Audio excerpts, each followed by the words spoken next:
The ship was dying. Siveth knew it the way she knew most things, through numbers.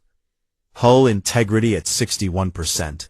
Drive core offline for 19 hours.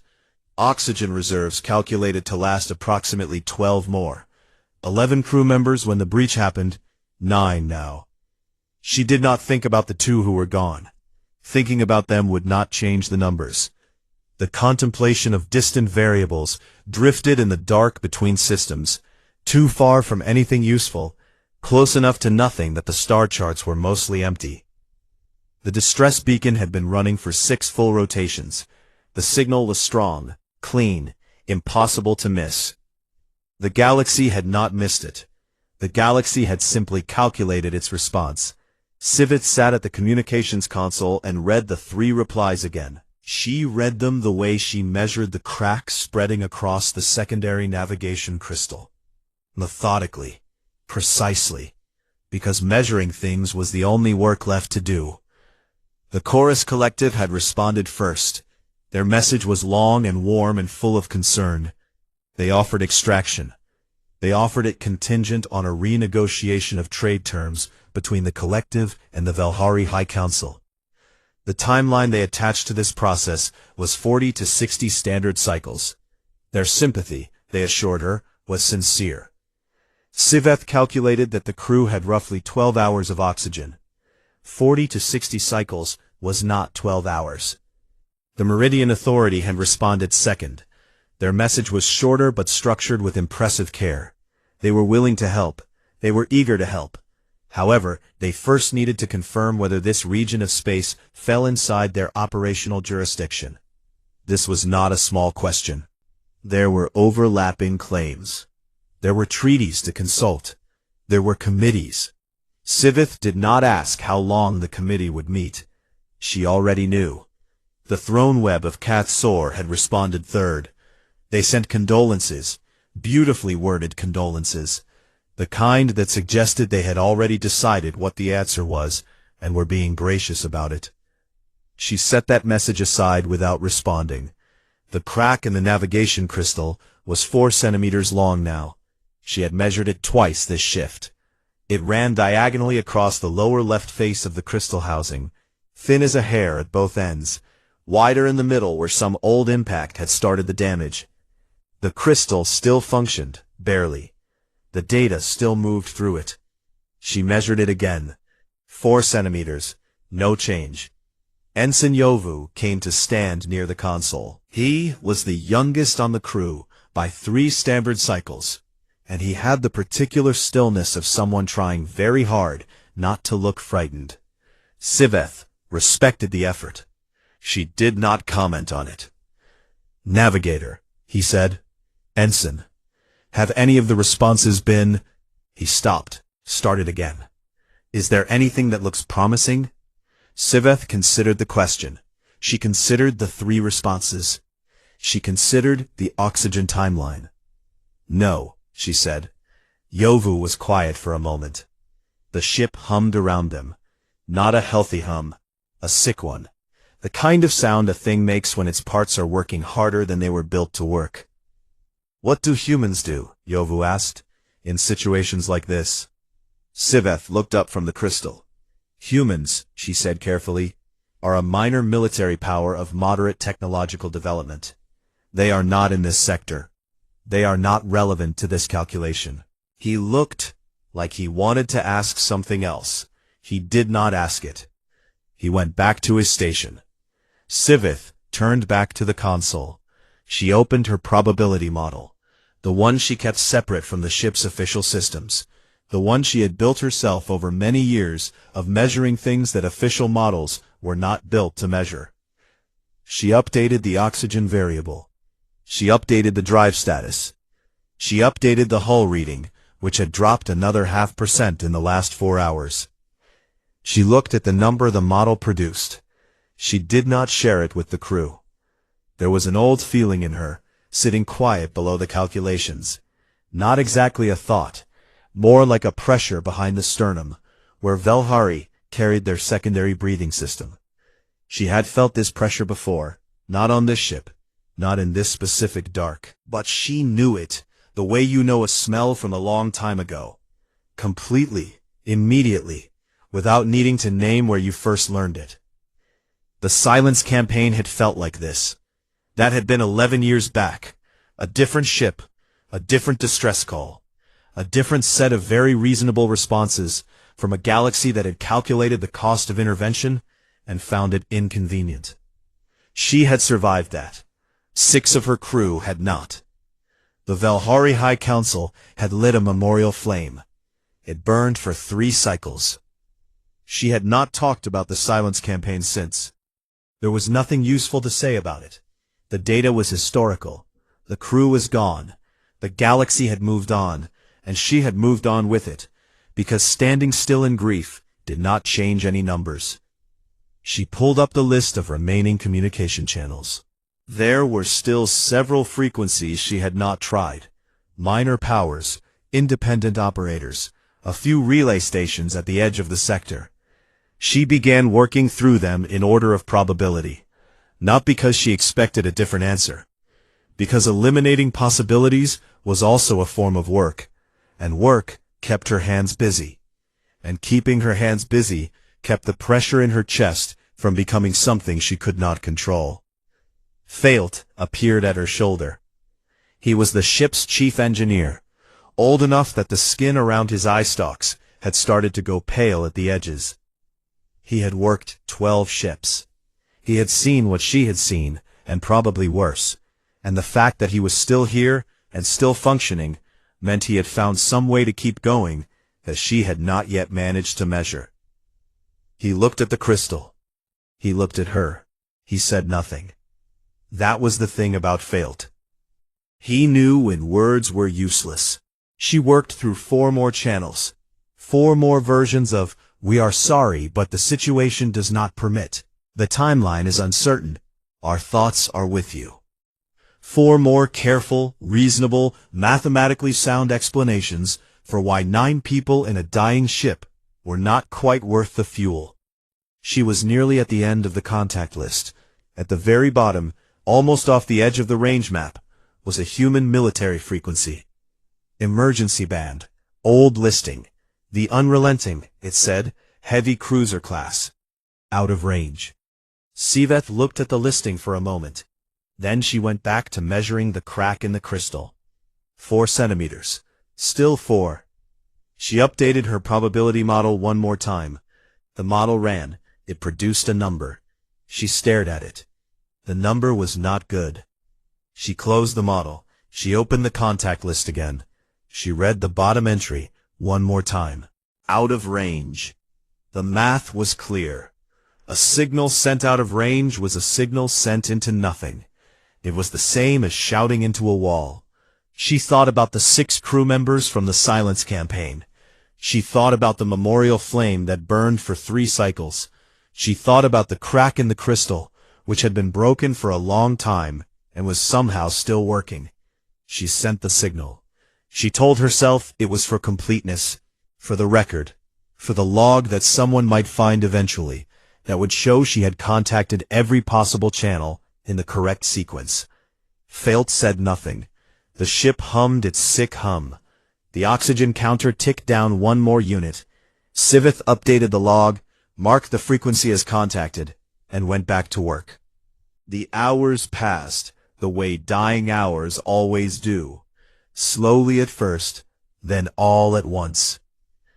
Siveth worked the remaining channels with the same discipline she applied to everything. 1 frequency at a time.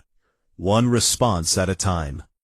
She composed each outgoing message carefully, using the standard emergency protocols, including all required identification codes and distress classifications. She was thorough. She was precise. She did not let her voice shake on the audio transmissions, because her voice shaking would not help anyone.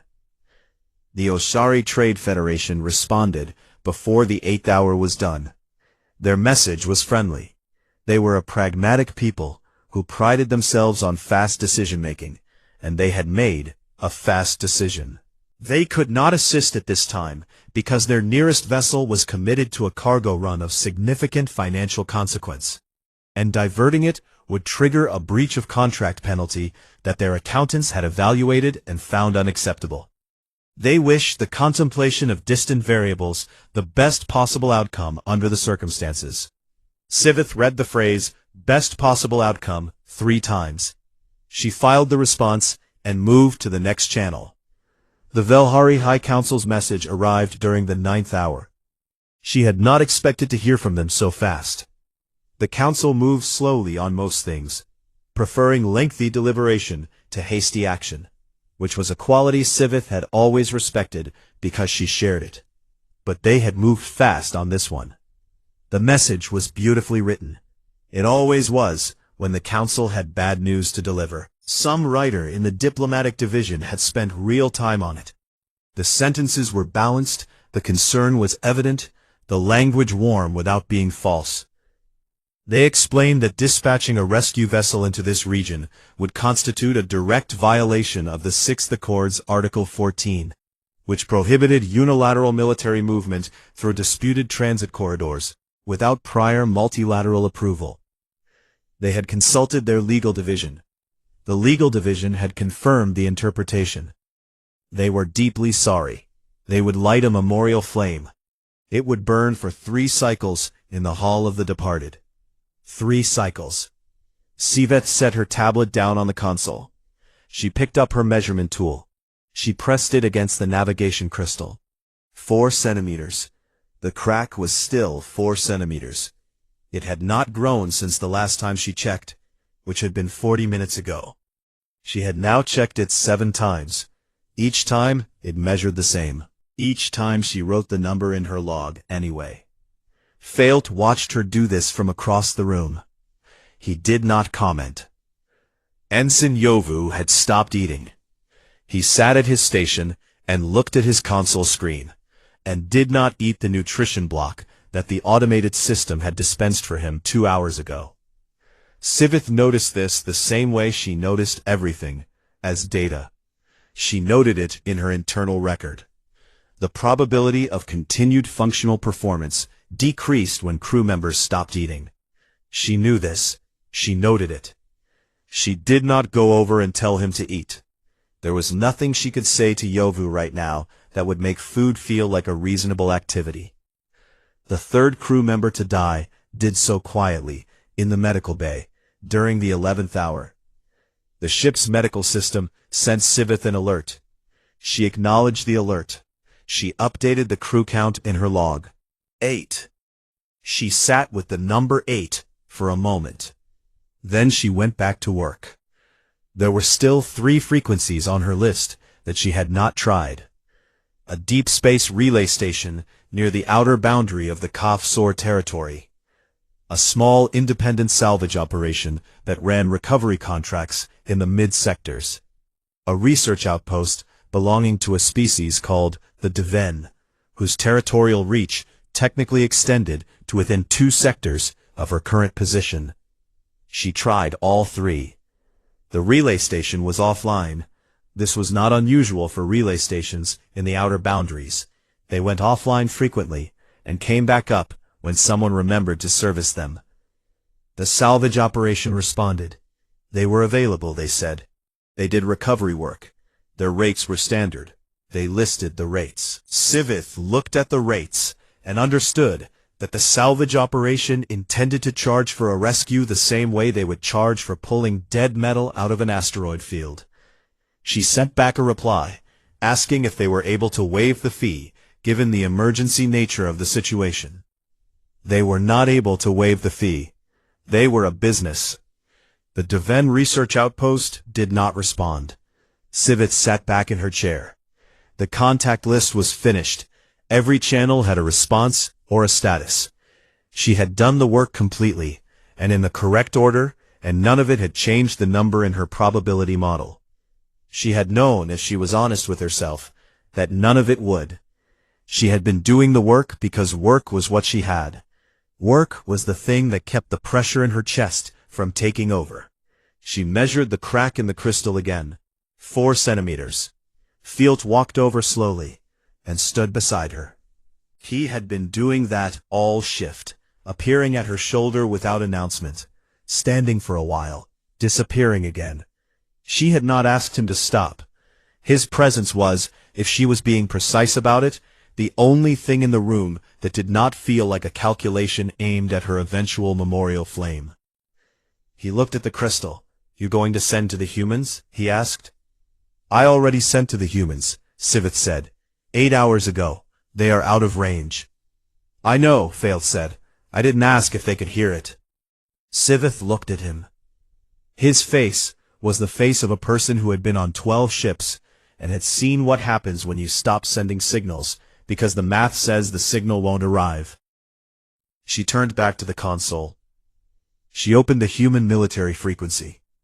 The unrelenting, heavy cruiser class, last recorded position somewhere on the far side of a sector she was not currently in. The signal would travel for an unknown number of hours through empty space and arrive at nothing, or arrive too late, or arrive at a ship that had since moved on to somewhere else. She composed the message anyway. She included all the relevant data: ship identification, crew count, hull status, oxygen timeline, coordinates. She made it precise. If someone found it eventually, they would have everything they needed to understand what had happened here. She sent it. She marked it in the log. She picked up the measurement tool and pressed it one more time against the crack in the crystal. 4 centimeters. Still holding. Still broken. And still somehow working. Field put his hand briefly on her shoulder, just for a second, the way old crew members sometimes do when there are no words left, and then he walked away.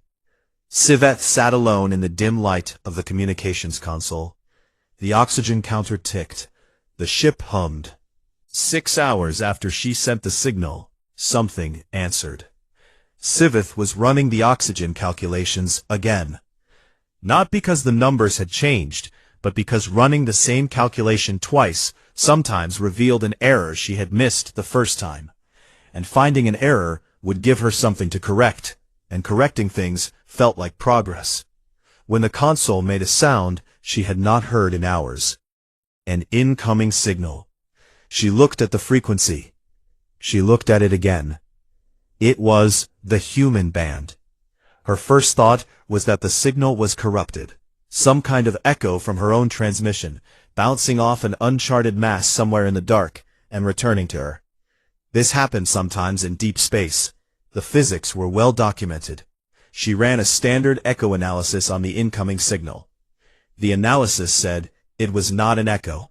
Some old emergency response system, pre-programmed to acknowledge distress calls on certain frequencies, firing off a recorded reply that had been set up years ago by some military administrator who wanted to make sure that the paperwork looked complete.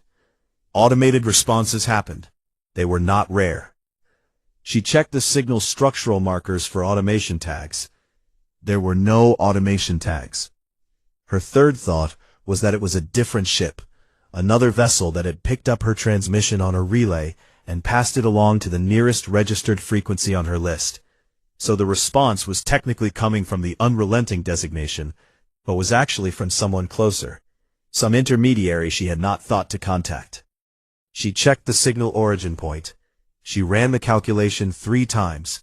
3 times it came back the same. The signal was coming from the unrelenting, directly. The distance the signal had traveled to reach her was consistent with the ship's last recorded position. The math of how that was possible was wrong. A signal takes time. A response takes time.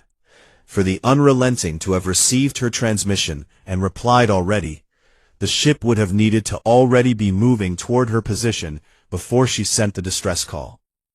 Or it would have needed to be traveling faster than its class of vessel was rated to travel. Neither of those things made sense. She opened the message. 11 words. Valhari vessel, we have your position. We are coming. Hold on. No conditions. No timeline pending committee review. No mention of jurisdictional boundaries or treaty articles. No fee schedule. No expressions of sympathy in place of action. 11 words. She read them again. Field appeared at her shoulder. He read the screen over her arm and made a sound she could not classify in any of the emotional categories she had learned to recognize. It was not quite surprise. It was not quite relief. It was something older than both of those. The sound a person makes when something they stopped expecting a long time ago walks back through the door. Siveth stared at the message. Her probability model had no column for this. She composed a response. She kept it precise. Current oxygen status, hull integrity, number of crew still alive, specific coordinates updated to their current drift position. She sent it, and then sat with her hands on the edge of the console, and waited. The reply came in 4 minutes. Audio, this time. A human voice, which she had heard before in diplomatic contexts, but never like this, not tired like this, not this flat, not this completely unbothered by the fact that it was doing an impossible thing. Velhari vessel, this is Commander Voss of the Unrelenting. We have your updated position. Do you have a functioning docking port on your port side, or are we looking at a hull breach entry? Siveth found her own voice. Port docking port is functional, she said. Hull breach is confined to the starboard secondary section. Good. A pause. A sound in the background. Movement. Other voices. The low operational noise of a ship being redirected at speed. How many you got left? 8 crew members. All right. Another pause. Shorter this time. Keep 'em breathing. We'll be there. She wanted to ask how long. She did not ask because she was not sure she wanted the answer. And she was not sure the answer would help her crew. And she was not sure the answer would be a real number, because none of the numbers here were behaving the way they were supposed to. She asked anyway. Commander, what is your estimated time of arrival? Sooner than you think, Voss said. And then, like it was a small and obvious thing, like it required no further explanation, we're already moving. The channel stayed open for a moment. She could hear his crew in the background.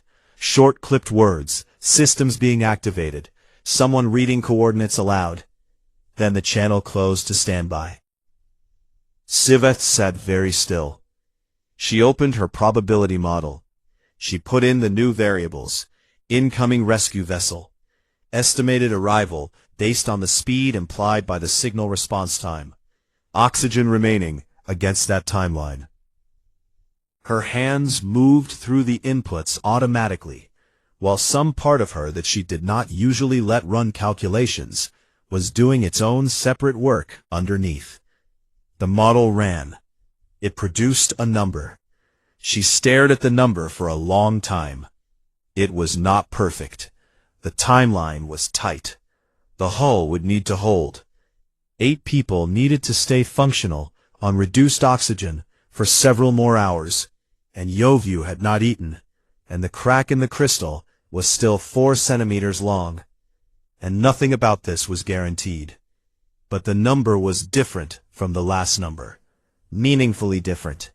She did not share it with the crew yet. Not because it was bad.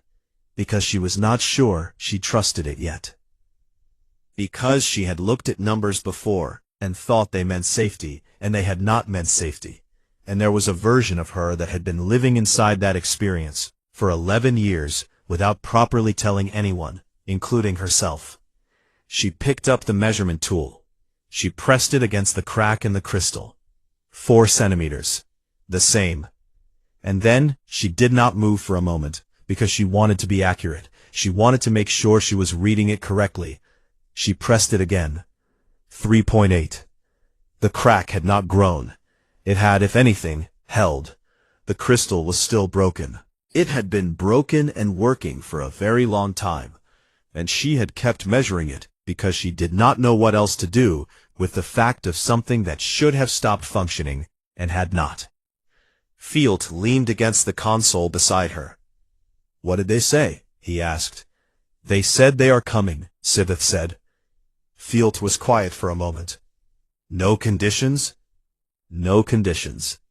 He nodded once, slow, the way very old people nod, when something confirms a thing they believed, but were never quite willing to say out loud. The humans, he said, are a strange people. Sivith looked at the screen, where the 11 words were still sitting, waiting to be archived, waiting to be filed as data in the official log. Hold on. Yes, she said. She went to tell the crew. She told them the number from the probability model. And for the first time in 6 rotations, Ensign Yovu picked up the nutrition block from beside his console and ate it. The Unrelenting dropped out of faster-than-light travel inside the minimum safe distance boundary. Sivith knew this because her instruments told her, and she trusted her instruments. And her instruments were very clearly reading a ship that had decided the minimum safe distance boundary was a suggestion rather than a rule. The Unrelenting came out of FTL at a distance that Sivith's navigation system flagged with a yellow warning indicator, which was the system's polite way of saying, this should not be happening. It was happening. The ship was enormous up close. That was the first thing. She had studied the Unrelenting's technical classification in the database and knew its dimensions on paper. But dimensions on paper and a human-heavy cruiser filling your external camera view were 2 entirely different experiences. It moved with a directness that she did not know how to describe, except to say that it moved like it had already decided where it was going a long time ago, and the space between here and there was simply a formality to get through. Commander Voss appeared on visual comms 30 seconds after arrival. She had not known what to expect from a human face in a context like this. She had seen humans before, in diplomatic settings, in cultural exchange programs, in the occasional commercial port. Human faces were expressive in ways that Velhari faces were not, which she had always found mildly destabilizing, the way it is destabilizing to talk to something that cannot stop showing you what it is thinking. Voss was showing her tired. That was the main thing. He was showing her tired the way a wall shows you that it has been standing in the rain for a long time. Not collapsed, not asking for sympathy about it, just visibly, matter-of-factly, worn. There was something on the front of his uniform that her translator could not classify, but that her pattern recognition system identified as a liquid stain, probably from a consumed beverage. He did not look afraid. That was the second thing. She had expected some version of heroic tension in his face, the expression of someone doing a brave and dangerous thing, who knows they are doing a brave and dangerous thing. There was none of that. He looked like a person working through a shift. Okay, he said, looking at something off-screen. We're going to come alongside your port docking collar. My engineering crew is going to need your docking system to hold a manual lock, because our automated sync doesn't talk to Velhari hardware cleanly. Can your people run a manual on your end? Yes, Siveth said. Field can manage it. Good. Tell him to wait for our signal. We'll give him a 3 count on the comm before we pressurize the connection tunnel. Anybody on your end who needs medical support, get them closest to the docking port. He was already looking at another screen while he talked. Other voices moved in the background of his feed. His crew, layered and quick, nobody finishing a full sentence because everyone already knew what the next word was going to be. They had done this before. She could hear that they had done this before. The docking sequence took 40 minutes and was not clean. The automated sync failed twice, which Voss had predicted. Fails ran the manual lock from their end, using a procedure that the Contemplation of Distant Variables technical manual described as emergency use only, and which Failt executed with the calm competence of someone for whom most things were emergency use only by this point in his career. There was a pressurization error on the connection tunnel that caused a 12-minute delay.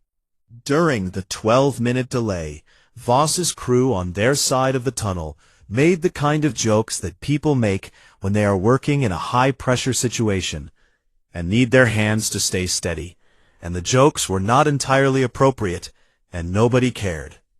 The tunnel locked. The door opened. The humans came through first, 4 of them in the initial group, moving efficiently, carrying equipment. They were various shapes and sizes in the way that humans were, which was something Sivith always noticed, because Valhari varied much less. One of them was very tall. One of them was very not tall. They worked together without apparent friction about the difference. Sivith directed them to the crew members who needed the most support. There was no discussion about compensation. No one asked about the relevant treaty articles. A young human crew member, barely older than Yovu, with a round face that the reduced lighting on the contemplation of distant variables made look very young, immediately went to Yovu's side and started assessing him with a small medical scanner, talking to him in the direct and slightly too loud way that people use when they want someone to keep paying attention. Yovu looked startled, and then looked less startled, and then started answering the questions. Sivith moved through the docking corridor toward the tunnel. The remaining crew were moving in groups now, guided by the humans, a steady progression toward the unrelenting. She checked each one as they passed. 7 still moving. She was the last Valhari crew member through the tunnel. The tunnel was narrow, designed for single-file movement, with handholds on both walls for stability. She was moving through it efficiently, keeping her pace steady. When the ship shifted, a minor adjustment of the Unrelenting's positioning thrusters, nothing significant, the kind of micro-correction that large ships make constantly, and the tunnel swayed. She missed a handhold. She went sideways. Something caught her. Hands. 2 hands, one on each arm, firm and immediate, steadying her before she had fully registered that she was falling. She looked up. The young human crew member who had been helping Yovu. He had come back through the tunnel, apparently, checking for any remaining crew. He had caught her with the automatic competence of someone whose training had made this reflex faster than thought.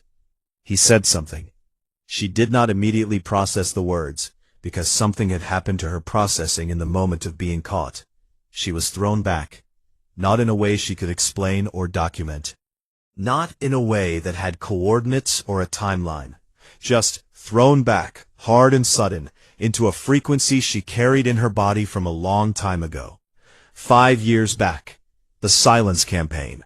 The particular texture of that experience, which was not about the people who died, but about the hands that were not there. The specific, physical absence of someone who should have been there to catch her, and was not, because the galaxy had run the calculation and found the cost too high. These hands were here. The young human was still talking. She processed the words this time. Easy. I've got you. Take a second. She found her footing. She did not explain what had just happened. There was no explanation that would fit in the time available. She nodded at him. She had learned that humans found nodding a useful acknowledgement, and moved forward through the tunnel. She did not look back. The Unrelenting's interior was louder than the contemplation of distant variables had been in its final hours. More voices, more ambient operational sound, the hum of a ship running at full capacity, rather than a ship conserving every resource to survive. Her crew were already being distributed to the medical bay and rest areas, guided by humans who seemed to know exactly where everything was, because they lived here, and this was just another day on their ship. Voss was standing at the end of the docking corridor when she came through. He looked at her, in the brief assessing way he seemed to look at everything, checking that she was functional, and then looked past her at the closed tunnel door. "All 8?" he said. "All 8, she said. 2 words to a crew member nearby. "Let's go." That was the ceremony. 2 words. The crew member relayed the order, and the ship began its turn. And somewhere behind them, the contemplation of distant variables continued its drift into the dark. Empty now, the cracked navigation crystal still sitting on its console, with no one left to measure it. Sivith found a section of wall in the medical bay corridor, and sat down with her back against it. The wall was warm. The Unrelenting ran warm throughout. She would learn later it was a deliberate design choice. that humans found cold environments cognitively depressing, that some engineer somewhere had decided the crew's mood was worth the energy expenditure. She only knew that the wall was warm, and that her back was against it, and that all 8 of her crew were alive. She put both palms flat against the floor. The ship hummed under her hands. She sat there for a long time, and she did not run any calculations, and she did not measure anything, and she did not think about what the number in her probability model would have been if the unrelenting had not come. She just sat there. 2 standard cycles later, Siveth sat at a desk in a Velhari transit station and wrote the official report. The desk was assigned to her temporarily by the station administration, a small room with a window that looked out onto a docking yard full of ordinary ships doing ordinary things. She had been given a new tablet. The old one had stayed on the contemplation of distant variables. Everything had stayed on the contemplation of distant variables. She had walked off that ship with the clothes she was wearing and the probability model saved in her personal archive and nothing else. The official report was not difficult to write. She had been writing official reports for most of her professional life, and she was good at them. She described the hull breach and its cause. She described the drive failure. She listed the crew members who had been lost before rescue and noted the circumstances of each. She described the distress transmissions sent, the responses received, the content and timeline of each. She was thorough. She was precise. The sentences were clean. She wrote the section on the rescue. She described the Unrelenting's arrival, the docking sequence, the transfer of all surviving crew. She noted Commander Voss by name and rank. She noted the arrival time and the fact that it was, by any reasonable calculation of the ship's registered position, earlier than the signal response timing should have allowed. She flagged this as a data anomaly for the Technical Review Division to examine. She finished the official section. She sat for a moment, looking at the completed document. Then she opened a new section. She labeled it, Supplementary Notes, Classified, Personal Observation Record. This section was not required by protocol. She included it anyway. She stared at the blank page for a while. She began to type. On the 3rd day aboard the Unrelenting, waiting for the transit station connection, she had requested a communication window with Commander Voss. He had agreed without asking what it was about. He appeared on the screen, looking the same as he had during the rescue. Tired, in the same kind of uniform, with what appeared to be a different but structurally similar beverage stain on the front of it. She had begun to suspect the stain was a permanent feature rather than an incident. She told him she was writing her official report. He nodded.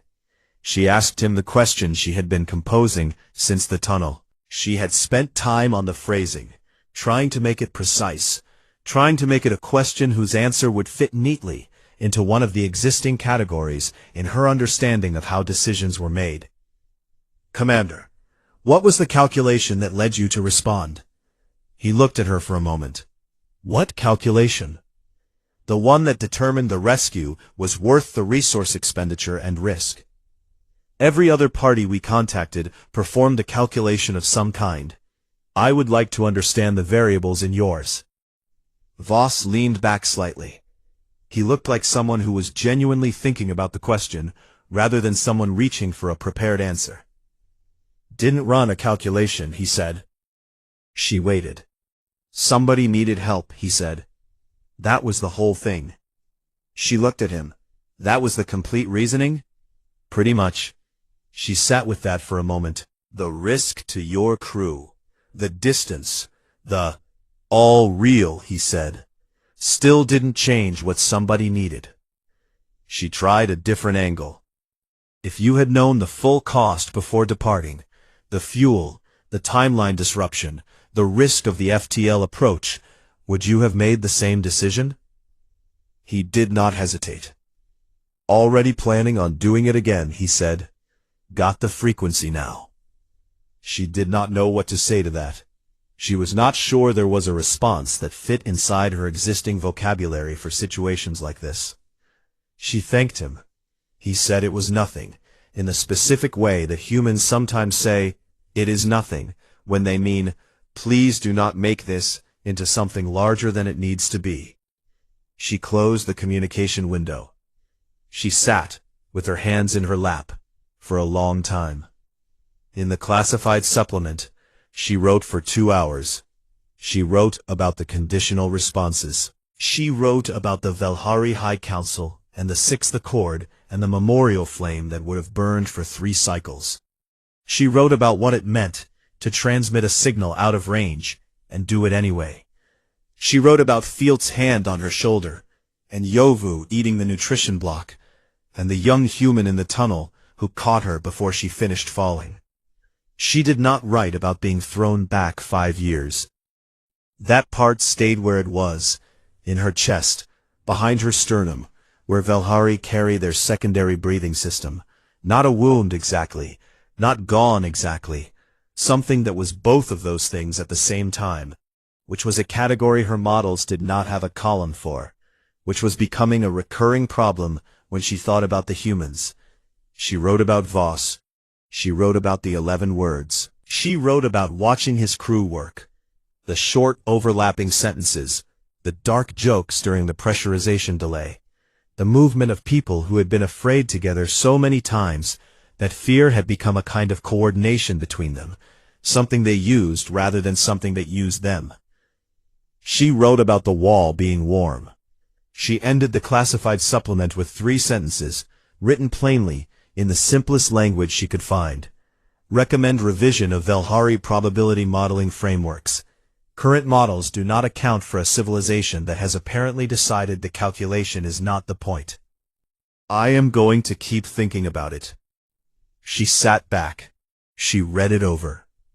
She submitted the full report to the archival system and watched the confirmation come back.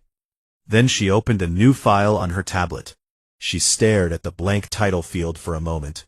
She typed, "Humans, ongoing." She sat looking at it.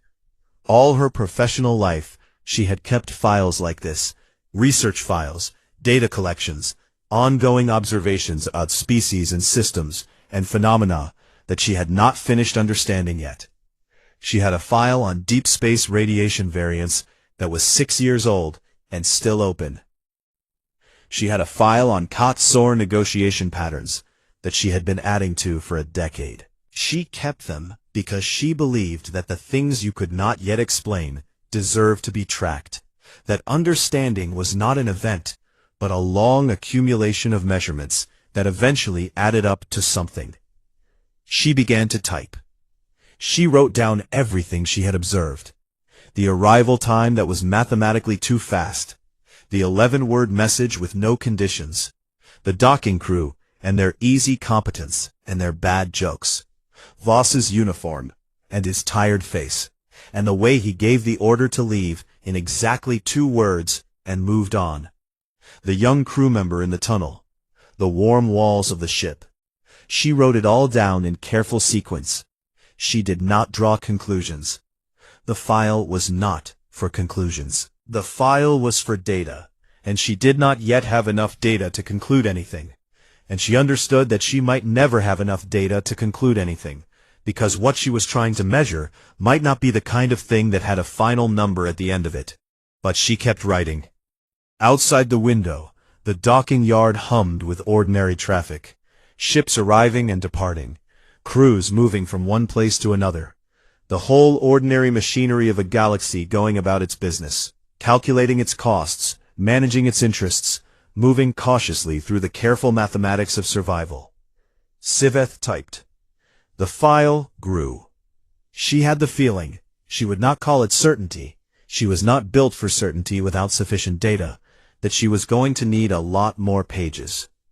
She was, for the first time in a very long time, not bothered by that at all.